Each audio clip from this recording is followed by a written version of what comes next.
Hello students, आज हम metre bridge जो है उसके इम्पोर्टेंट क्वेश्चन डिस्कस करेंगे जो नीट के प्रीवियस ईयर है 1999 से 2020 तक के। ठीक है।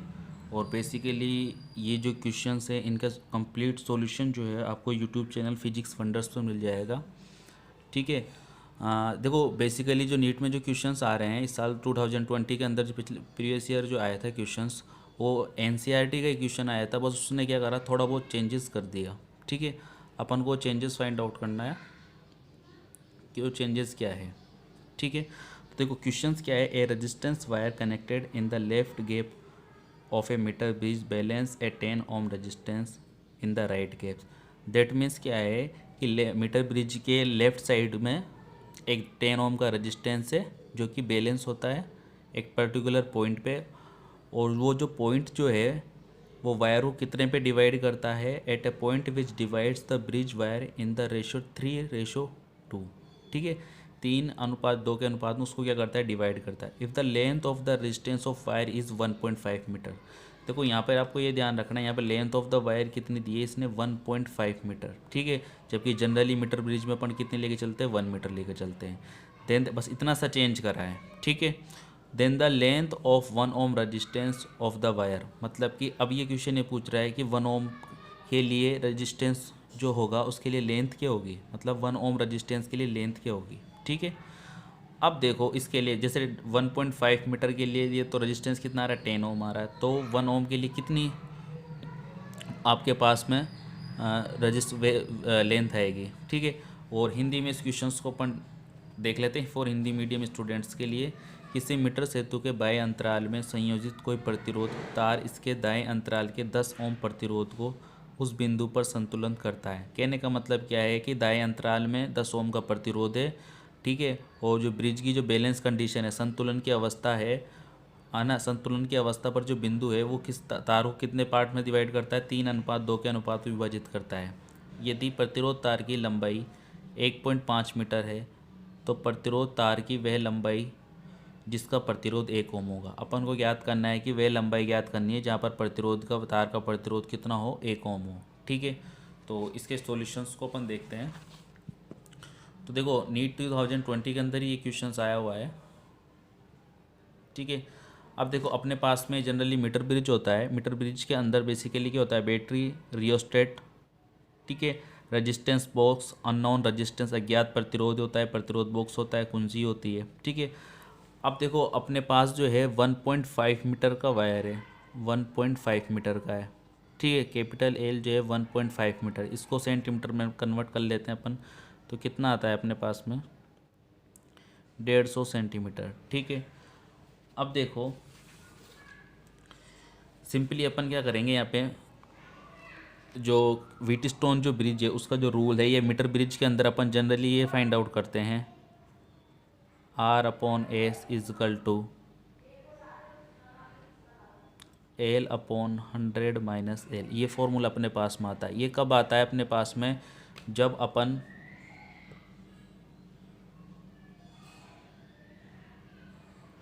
ये फॉर्मूला अपने पास में तब आता है जब अपन लेंथ कितनी होती है, 1 मीटर होती है, लेकिन यहाँ पर कितनी है, 1.5 मीटर या फिर 150 सेंटीमीटर। तो यहाँ पर अपन सिंपली क्या करेंगे, ये रेजिस्टेंस R ले लेते हैं इसमें अपन। ठीक है। तो देखो यहाँ पर जो आएगा R/S इजक्वल टू आपके पास में आएगा L/150 - L। ये व्हीटस्टोन्स का क्या है, रूल है। अब देखो यहाँ पर जो है आपके पास में इस क्वेश्चंस के अंदर आपको रेशो दे रखा है कि कितने पार्ट्स में डिवाइड हो रहा है, वो 3:2 में। तो इसको जब आप सोल्व आउट करते हो तो क्या आता है, 2L इजकल टू 3 इंटू 150 करोगे तो 15×3 = 45, 450 माइनस 3L, यहाँ से कितना आ जाएगा, 5L equal to 450, L equal to 90 centimetre. ये आपके पास में L की वैल्यू आ गई। फाइन।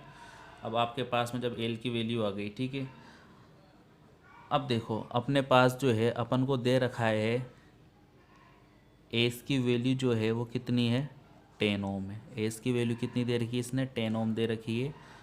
ठीक है। यहाँ पर जो 10 ओम रजिस्टेंस पे बैलेंस होता है ज्ञात प्रतिरोध जो है, अब देखो एस की वैल्यू 10 ओम है, तो इसी इक्वेशंस का अपन यूज़ करते हैं। ठीक है, इसी इक्वेशंस का अपन यूज़ करते हैं। तो अपने पास में देखो यहाँ पे क्या आता है, R upon 10 is equal to, ठीक है, जनरली यहाँ पे अपन लिख लेते हैं 3/2। तो R is equal to 3/2 into 10। That means R की वैल्यू कितनी आ गई आपके पास में, 15 ओम। ये आपके पास में R की वैल्यू आ गई। ठीक है, R की वैल्यू आपके पास में 15 ओम आ गई। अब क्वेश्चन ये राइज हो रहा है कि 1 ओम रजिस्टेंस के लिए कितनी लेंथ होगी। तो देखो सिंपल फॉर्मूला है कि सिंपली आप इसके कर सकते हो कि 15 ओम रजिस्टेंस के लिए, 15 ओम रजिस्टेंस के लिए कितनी लंबाई चाहिए आपको, 1.5 मीटर। ठीक है, तो 1 ओम के लिए कितनी हो जाएगी, 1 ओम रजिस्टेंस के लिए आपके पास हो जाएगी 1.5 upon 15 into 1। That means answer जो आएगा आपके पास में 0.1 मीटर, ये आपके पास में आंसर आएगा। अब देखो ऑप्शन के अंदर ये दे रखा है इसने 0.1 मीटर को अपन ये भी लिख सकते हैं, 0.1 मीटर को अपन क्या लिख सकते हैं, 1 इंटू 10⁻⁻1 मीटर। तो ये एक बेसिक सिंपल क्वेश्चंस था। अपन को मीटर ब्रिज का डायग्राम याद होना चाहिए। बेसिकली नीट के अंदर जो क्वेश्चंस आते हैं एनसीईआरटी बेस्ड ही आते हैं। तो मैं पर्सनल सजेशन फॉर यू कि आप पहले एनसीईआरटी के क्वेश्चंस को सोल्व करो। यही क्वेश्चन एनसीईआरटी में बस यहाँ पे 1.5 मीटर नहीं दे रखा है। ठीक है, तो ये एक सिंपल मेथड है। आप जनरली आपको डायग्राम का याद होना चाहिए। और फॉर्मूला जो है, फॉर्मूला याद रखने की सिंपल ट्रिक क्या है, R अपॉन एस जो होगा वो किसके इक्वल होगा, एल अपॉन 150 माइनस एल। जो भी आपको लेंथ दे रखी है उसमें से आप सब्ट्रैक्ट कर दो। तो ये अपने फर्स्ट क्वेश्चंस का आंसर हो गया था। ठीक है, फाइन एवरीवन। अब उसके बाद में अपन नीट 2000, ये तो नीट 2020 का क्वेश्चन है। अब 2019 का क्वेश्चन देखते हैं अपन। ठीक है, 2019 के क्वेश्चंस क्या बोल रहा है आपको, the metre bridge shown is in balance position with P upon Q is equal to L1 upon L2। That means क्या है कि मीटर ब्रिज के अंदर जो बैलेंस कंडीशन जो है, बैलेंस पोजीशन के लिए P अपॉन Q किसके इक्वल है, L1 अपॉन L2 के इक्वल है। ठीक है, if we now interchange the position of galvanometer and cell will the bridge work. यदि हम क्या करें, गैल्वेनोमीटर की और जो आपके पास में ये देखो एग्जामिनर ने क्वेश्चंस के अंदर आपको कंफ्यूज करने के लिए यहाँ पर कोई भी डाटा बैटरी की वैल्यू नहीं दे रखी। तो अधिकतर स्टूडेंट्स क्या करते हैं कि वर्क करेगा या नहीं करेगा, कैलकुलेशन में लग जाते हैं वो। ठीक है, तो कैलकुलेशन के अंदर जब वो लग जाते हैं तो यहाँ पर देखो आपको डाटा कुछ नहीं दे रखा, डाटा की रिक्वायरमेंट भी नहीं है। जनरली क्वेश्चंस आप पूरा पढ़ोगे तो यहाँ पर दे रखा है galvanometer and cell will be interchange. ठीक है, गैल्वेनोमीटर और सेल की जो पोजीशन जो है, सेल आपका ये है, मान लिया जैसे मैंने ई है, ई और गैल्वेनोमीटर की पोजीशन यदि आप चेंज कर देते हो तो बैलेंस कंडीशन पे क्या इफेक्ट पड़ेगा। तो देखो वैसे जनरली बैलेंस कंडीशन पे कोई इफेक्ट नहीं पड़ेगा, क्योंकि आपको पता है कि मीटर ब्रिज जो होता है, मीटर ब्रिज व्हीट स्टोन पर वर्क करता है। मीटर ब्रिज जो होता है व्हीट स्टोन पे वर्क करता है, इसके प्रिंसिपल पर वर्क करता है। ठीक है, इस क्वेश्चन की फॉर हिंदी मीडियम स्टूडेंट्स के लिए ये है कि चित्र में मीटर ब्रिज की संतुलन की स्थिति दर्शाई गई है। ठीक है, देखो ये डायग्राम आपको दे रखा है। ठीक है, तो डायग्राम आप इजीली देख सकते हो। ठीक है, चित्र में मीटर ब्रिज की स्थिति दर्शाई गई है, P upon Q equal to L1 upon L2। यदि हम धारामापी एवं सेल की स्थिति बदल दे तो क्या ब्रिज कार्य करेगा, यदि हाँ तो संतुलन की स्थिति क्या होगी। तो अपन को वही संतुलन की स्थिति चेंज आउट करनी है।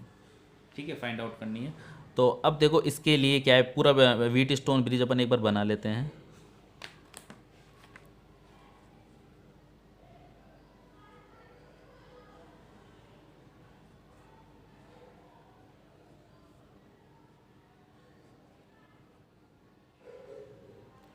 ठीक है, तो व्हीट स्टोन ब्रिज के लिए जनरली 4 रेजिस्टेंस की अपन को रिक्वायरमेंट होती है, PQRS।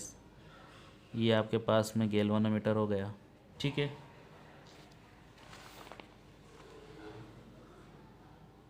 अब देखो बैटरी जो है, बैटरी आप नीचे भी लगा सकते हो ऊपर भी लगा सकते हो, लेकिन क्वेश्चन ऊपर दे रखा है तो कोई दिक्कत नहीं है, अपन बैटरी को कहाँ लगा लेते हैं, ऊपर लगा लेते हैं।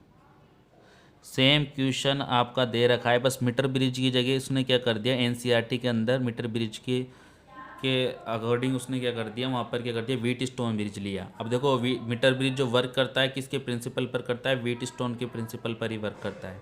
तो ये आपका सेल हो गया, ठीक है। जनरली ये डायग्राम को अपन ने इस तरीके से रिप्रेजेंट करा, ठीक है। अब अपन क्या करते हैं, पोजीशंस को चेंज कर देते हैं। पोजीशंस को जैसे अपन चेंज करेंगे यहाँ पर, तो देखो अपन को वही सबसे पहले तो 4 रेजिस्टेंस ड्रॉ करने हैं, पी क्यू आर एस, ठीक है। अब देखो गैल्वेनोमीटर को अपन ने इंटरचेंज कर दिया, इस पोजीशन पे लिया है अपन, ठीक है। और आपका जो सेल जो है उसको मैंने क्या कर दिया, इस पोजीशन पे ला दिया,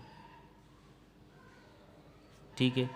अपन ने जनरली मान लिया 3 पॉइंट अपन ने मान लिए। यहाँ पर जो पॉइंट्स है वो अपन ने कंसिडर कर लिए, ए बी सी डी, ठीक है। ये अपन ने पॉइंट कंसिडर कर लिए ए बी सी डी। उसके बाद में यहाँ पर भी अपन ने पॉइंट कंसिडर कर लेंगे, ए बी सी डी। अब अपन क्या करते हैं, देखते हैं इस ये जो है आपका, इसको रोटेट करो एक बार। जैसे आप रोटेट करते हो इसको इस डायरेक्शन में जैसे आप रोटेट करते हो, तो सबसे पहले तो आपको क्या करना है, 4 रेजिस्टेंस ड्रॉ कर लेना है।